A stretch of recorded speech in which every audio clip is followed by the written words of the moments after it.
नमस्कार। मैं रोहित बापट, मेरे YouTube चैनल पर आप सभी का स्वागत। कुछ दिनों पहले मैंने संत तुकाराम महाराज जी का एक अभंग गाढवही गेले ब्रह्मचर्य गेले, इस अभंग का मराठी में भावार्थ अपलोड किया था। तो जिनको मराठी नहीं आती उनके लिए मैं आज उसी अभंग का हिंदी में भावार्थ प्रस्तुत करने का प्रयास करूंगा।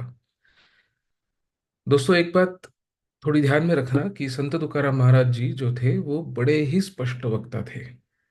बेबाकी से अपनी बात रखते थे, और जहाँ प्रश्न होता था समाज के प्रबोधन का, समाज में सत्य जो है, वास्तव जो है, उसका प्रसार और प्रचार करने का, तब उन्होंने अपने शब्दों को बड़ा ही तीखा करके लोगों के सामने प्रस्तुत किया था। इसलिए कभी कभी कुछ शब्द ऐसे होते हैं कि जो आज के दिन हमारी जो नीतिमत्ता है, शायद उसके अ, दायरे में ना आए, लेकिन फिर भी संत वाणी है तो सत्य है। तो यह अभंग पहले आपको सुनाऊंगा, उसके बाद हम हिंदी में इसका भावार्थ समझने का प्रयास करेंगे। तो अभंग कुछ ऐसा है।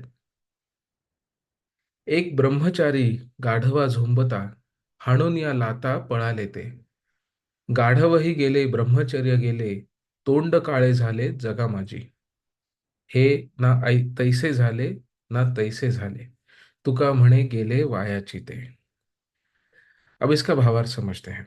एक ब्रह्मचारी गाढवा झोंबता, इसका सीधा सीधा मराठी अर्थ जो है वो ये है कि एक ब्रह्मचारी जो है वो एक गाढव यानी गधा, उसके साथ समागम करने का प्रयास कर रहा है, उसके साथ फिजिकल होने का प्रयास कर रहा है। उसके बाद क्या होता है कि वो गधा जो है वो उस ब्रह्मचारी को लात मार के भाग जाता है। ये सब होने के बाद जो होता है वो ये की गाढवही गेले ब्रह्मचर्य गेले, तोंड काळे झाले जगा माझी। वो ब्रह्मचारी जो है वो गधे के साथ समागम करने का प्रयास करता है, गधा उसे लात मार के भाग जाता है। उससे होता यह है कि उस ब्रह्मचारी को ना गधा मिलता है और ना उसका ब्रह्मचर्य जो है वो आ, उसके साथ रहता है। और होता यह है कि इस जगा माझी तोंड काळे झाले, मतलब इस जग में उसका मुंह काला हो गया। गधा भी गया, ब्रह्मचर्य भी गया, और कुछ नहीं हुआ, जग में सिर्फ उसका मुंह काला हो गया। आगे कहते हैं कि हे ना तैसे झाले ना तैसे झाले, तुका म्हणे गेले वायाची ते। ये तो ऐसा हुआ कि ये भी ना हुआ और वो भी ना हुआ, ये भी ना मिला और वो भी ना मिला।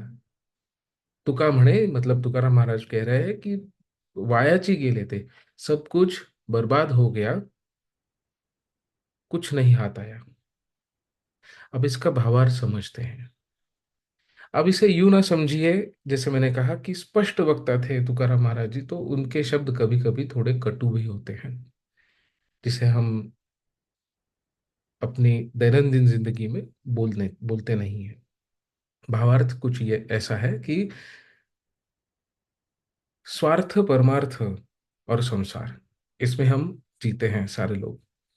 एक होता है परमार्थ और एक होता है आपका संसार जो है उसमें। अगर आप चाहते हो कि आप परमार्थ के रास्ते पर चले तो आपको उसी रास्ते पर चलना होगा। अगर आप में आसक्ति है, अगर आप में लालसा है, भोग की लालसा है, ईर्ष्या है, लोभ है, तो आपकी स्थिति ऐसी हो जाएगी उस ब्रह्मचारी के जैसे कि आपको गधा भी ना मिलेगा, ना तो आपको समागम का सुख मिलेगा, ना तो वो भोग मिलेगा, और ना ही ब्रह्मचर्य मिलेगा, ना ही परमार्थ मिलेगा। दोस्तों, एक ध्यान में रखने की बात ऐसी है कि हमारे मराठी संत जो है उन्होंने कभी ये नहीं कहा कि घर बार सब छोड़ के आप सन्यासी हो जाओ, ये कभी नहीं कहा। उल्टा ये कहते हैं कि संसार करावा नेटका, मतलब अपना गृहस्थ जीवन जो है वो अच्छे से बिताओ। तो ये कभी नहीं कहते कि आप सब छोड़ छाड़ के सन्यासी हो जाओ। वे बस ये कहते हैं कि अगर आप गृहस्थ हो, अगर आप सन्यासी नहीं हो, तो आप ये देखिए कि आप अपना काम छोड़ के, अपना कर्म छोड़ के अपना कर्तव्य छोड़ के उस ब्रह्मचर्य के पीछे भागो, क्योंकि उससे होगा ये कि ना आप गृहस्थ जीवन बिताओगे, ना अपना कर्तव्य की पूर्ति करोगे, ना अपना कर्म करोगे। आप ऐसे ब्रह्मचारी हो जाओगे जिसे ना इस दुनिया से कुछ मिल रहा है और ना उसे परमार्थ मिल रहा है। परमार्थ तो मिलेगा ही नहीं, क्योंकि मन में तो हमेशा भोग ही रहेगा। तो ऐसे मत कीजिए, गधे के पीछे मत भागिए। ब्रह्मचर्य है तो ब्रह्मचारी का जो कर्म है वो करते रहिए। परमार्थ अगर चाहिए तो परमार्थ के रास्ते पर रहिए। आपको ये भी ना मिला और वो भी ना मिला, उससे होगा ये कि इस जग में सिर्फ आपका मुंह काला हो जाएगा। क्योंकि एक ध्यान में रखिए, ये समाज, ये जग चाहे कैसा भी हो, अगर कोई ब्रह्मचारी है और वो ब्रह्मचारी जैसा कर्म करता है तो उसे सम्मान मिलता है। अगर कोई ब्रह्मचारी नहीं है, कोई गृहस्थ है, तो अगर वो भी अपना कर्म करता है, कर्तव्य निभाता है, तो उसे भी सम्मान मिलता है। मैं तो इससे आगे जाके कहूंगा कि गृहस्थ आश्रम जो है, गृहस्थों के, गृहस्थ आश्रम के कंधों पर पूरे पूरे संसार का बोझ होता है। तो अगर गृहस्थ आपका जो है, गृहस्थ आश्रम जो है, वो समाज जो है, जो अपना कर्म निभाता है, तो वो समाज कभी पीछे नहीं आता। तो ये इसका आध्यात्मिक अर्थ है कि परमार्थ भी नहीं मिला और आपको ये सांसारिक भोग जो है उसका भी सुख नहीं मिला, मतलब आपको कुछ भी नहीं मिला। ऐसा मत कीजिए। अगर आप नहीं जाना चाहते उस जगह पे तो मत जाइए, वरना आपका मुंह काला हो जाएगा। ये हुआ इसका आध्यात्मिक भावार्थ। और आज की दुनिया में अगर देखा जाए, क्योंकि आध्यात्मिक भावार्थ तो है, लेकिन बहुत सारे लोग मुझे पूछते हैं कि इसका आज के दिन में रिलेवेंस क्या है, आज के दिन में उसे कैसे पढ़ें। तो मैं आपको बताता हूँ कि आज के दिन में अगर देखा जाए तो मैं जो समझता हूँ, जो हमारी अवस्था है, हमारे समाज की जो अवस्था है, मुख्यतः ब्रिटिश लोगों के आने के बाद जो हमारी अवस्था हुई है भारतीय संस्कृति की, सनातन धर्म की, वो ये है कि हमें पाश्चात्य लोग, पश्चिम के लोग जो हैं, वो जो भी कहते हैं उसे हम सत्य मान लेते हैं। तब से ये चलता आ रहा है। अगर वो बोले ये सच है तो हाँ सच है, अगर वो ना बोले तो नहीं है। जब तक ये वेस्टर्न वर्ल्ड जिसे हम कहते हैं, वो जब तक मान नहीं रहा था कि योगासन जो है, योग जो है वो शरीर के लिए उपयुक्त है, तब तक हम भी उससे कुछ ध्यान नहीं देते थे। पर जब से पाश्चात्य देश जो है वो कहने लगे कि हाँ योग से होता है, श्वासोच्छ्वास पे अगर आपका कंट्रोल हो तो आपका शरीर निरोगी रहेगा, तब आप जाके बोलते हो कि नहीं नहीं ये तो हमारा अनुलोम विलोम जो है वो सब हमारा है।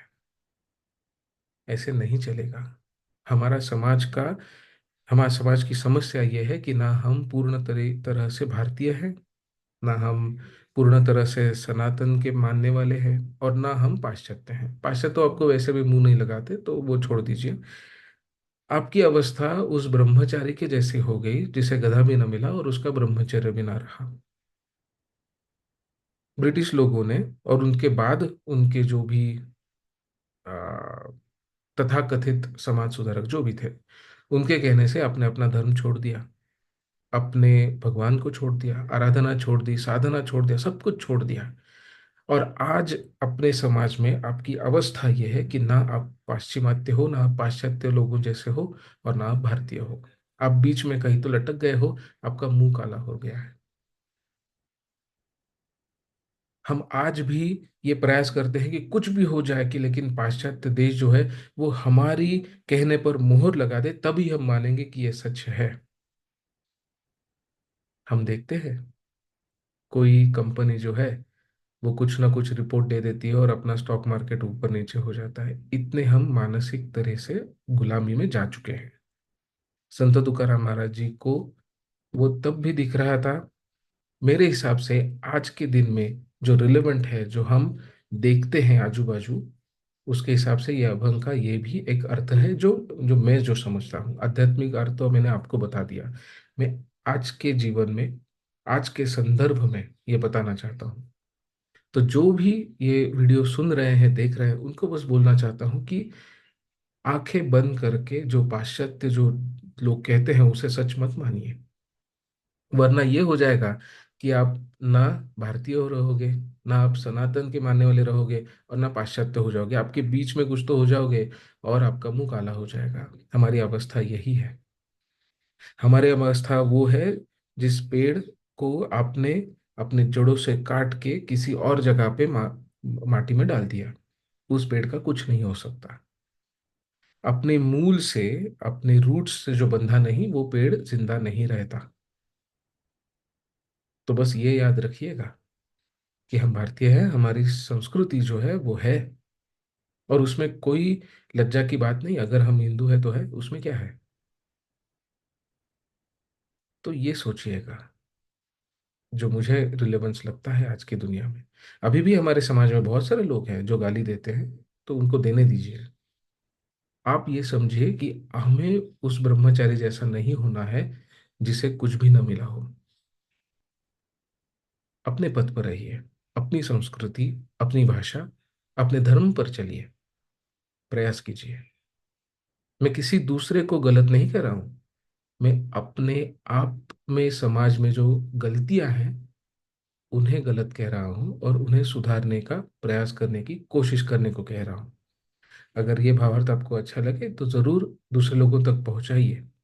मराठी संत जो है, वो मैं चाहता हूं कि सिर्फ मराठी भाषकों के बीच उनकी वाणी जो है वो ना रहे, और भी लोगों तक पहुंचे जिन्हें मराठी समझ में नहीं आती। भाषा जो है वो ज्ञान के, प्रबोधन के, और सत्य और धर्म के और हमारे बीच में आड़े नहीं आना चाहिए। तो इस मेरा प्रयास आपको कैसा लगा मुझे बताइएगा। अगर अच्छा लगा तो लाइक कीजिए, सब्सक्राइब भी कीजिए, दूसरों को पहुंचाइए जरूर। ठीक है, अगली बार एक और अभंग या फिर कोई और विषय लेके आपके सामने प्रस्तुत हो जाऊंगा। तब तक के लिए धन्यवाद।